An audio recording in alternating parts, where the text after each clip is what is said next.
السلام علیکم جی، عظیم بٹ مخاطب ہوں اور دوسرا پارٹ آپ دیکھ رہے ہیں پٹیشن از ریجیکٹڈ۔ کس نہج پہ آ کے یہ الفاظ استعمال کیے گئے تھے؟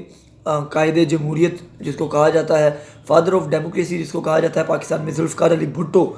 انہوں نے اپنے ادوار میں کیا غلطیاں کی اس کا ہم تذکرہ کر رہے تھے کہ کس طرح سے ان کے خلاف جو ہے وہ ایک مہم چلائی گئی اور اس کے پیچھے ان کی اپنی غلطیاں کوتاہیاں تھیں کہ انہوں نے کس طرح آ کر جو ہے وہ معاملات کیے۔ وہ پہلا پارٹ آپ نے دیکھا، ہم اس کو مزید کنٹینیو کرتے ہیں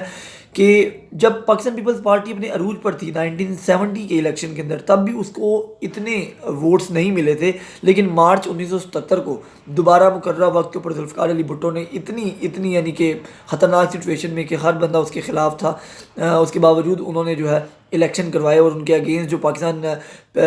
نیشنل الائنس PNA کھڑا تھا اس کو اس کے باوجود اتنی جدوجہد کرنے کے باوجود بھی جو ہے صرف 36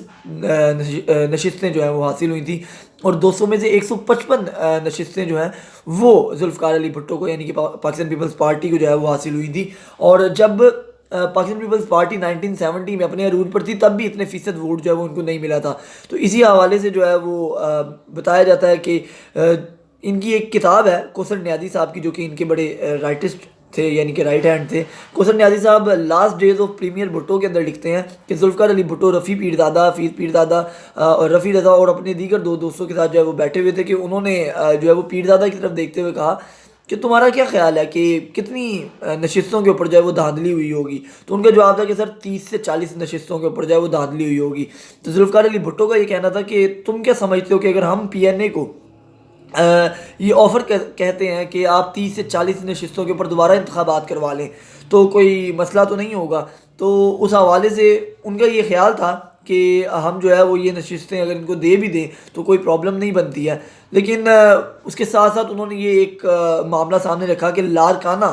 بتایا جاتا ہے کہ مسئلہ تب زیادہ خراب ہوا کہ لاڑکانہ کی جو ان کی آبائی سیٹ تھی، ذوالفقار علی بھٹو کا یہ کہنا تھا کہ وہاں سے میں بلا مقابلہ کھڑا ہوں گا اور وہاں پر میرے مقابلے میں بھی کوئی کھڑا نہیں ہونا چاہیے PNA کا رکن۔ جبکہ PNA کا جو وہاں کے نمائندے تھے وہ یہ بات نہیں مانے تو ان کو کاغذات نامزدگی سے پہلے جو ہے وہ کڈنیپ کروا لیا گیا۔ اچھا، یہ باتیں میں نہیں بول رہا ہوں، یہ باتیں BBC کی رپورٹ ہے، اس کے اندر باقاعدہ طور پہ لکھی ہوئی ہیں۔ ان کو وہاں سے اٹھا لیا گیا اور وہاں سے بلا مقابلہ لڑنے کا جو ہے وہ کہا گیا، حالانکہ جو ان کے مد مقابل امیدوار تھے ان کو یہ کہا گیا تھا کہ آپ کو دوسری حلقے سے ہم جو ہے وہ بغیر نمائندے کے یعنی کہ بلا مقابلہ آپ کو بھی منتخب کروا دیں گے، لیکن آپ بھٹو صاحب کے مقابلے میں کھڑے نہ ہوں۔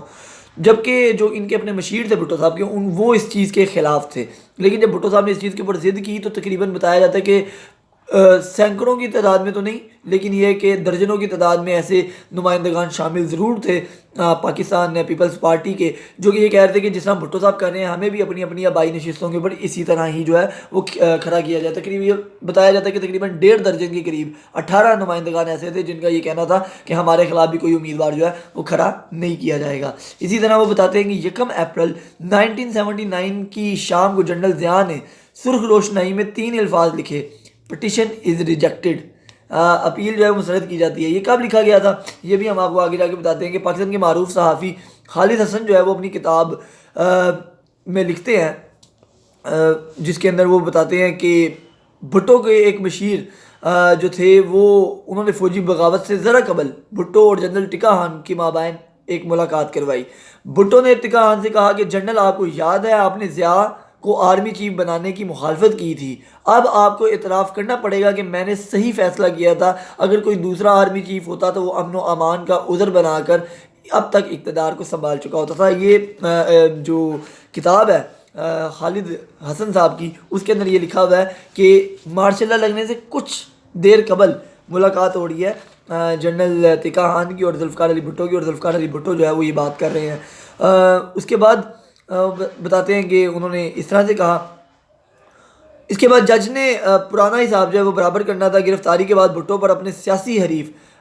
محمد احمد خان قصوری کے قتل کا الزام جو ہے وہ عائد کیا گیا۔ جج کی جو میں نے بات کی ہے وہ میں نے کیوں کیا وہ بھی میں آپ کو آگے جا کے بتاؤں گا کہ ان کی ذاتی کہا جاتا ہے کہ رنجش تھی ان کے ساتھ، ذوالفقار علی بھٹو کے ساتھ۔ مزید ہم بتاتے ہیں کہ سرکاری گواہ محمود مسعود نے گواہی دی کہ ذوالفقار علی بھٹو نے انہیں قصوری کے قتل کا حکم دیا تھا۔ وکٹوریہ اپنی کتاب میں لکھتی ہیں بھٹو کی جو انہوں نے لکھا تھا بھٹو ٹرائل اینڈ ایگزیکیوشن، یہ ان کی کتاب ہے، اس میں وہ لکھتے ہیں کہ مولوی مشتاق حسین 5 ججوں کے بینچ کے سربراہ تھے۔ بھٹو کے ساتھ پرانی دشمنی تھی۔ جب بھٹو اقتدار میں تھے تو انہوں نے 2 بار جونیئر ججوں کو ان سے پہلے پروموٹ کیا تھا، جس طرح ضیاء الحق کو 6 سینئر لوگوں کو چھوڑ کے انہوں نے پروموٹ کیا تھا۔ جج مشتاق حسین کا بھٹو سے مکالمہ، انہوں نے کہا کہ جب وہ آئے تو انہوں نے ان کے لیے کرسی پیش کی